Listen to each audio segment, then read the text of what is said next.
फागुन मस्त महीनवा में भोले बाबा जी अइले भवनवा में। फागुन मस्त महीनवा में भोले बाबा जी अइले भवनवा में।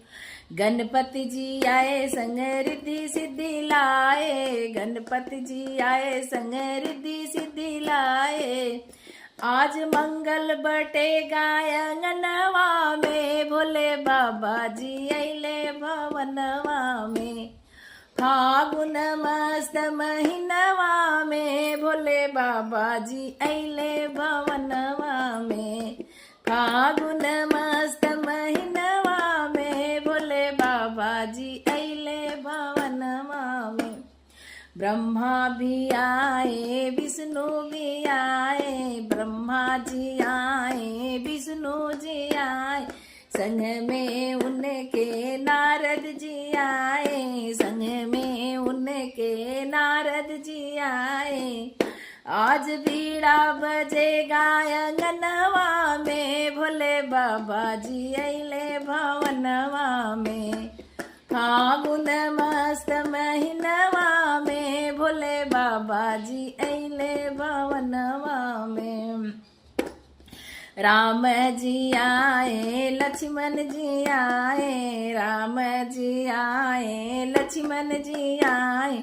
संगवा में उनके हनुमत जी आए, संगवा में उनके हनुमत जी आए। आज शोभा बढ़े गायंगनवा के भोले बाबा जी आए भवनवा में।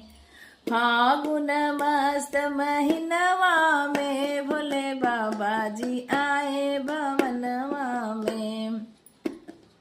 फागुन मस्त महीनवा में भोले बाबा जी आए भवनवा में। कृष्ण जी आए सुदामा जी आए, कृष्ण जी आए सुदामा जी आए।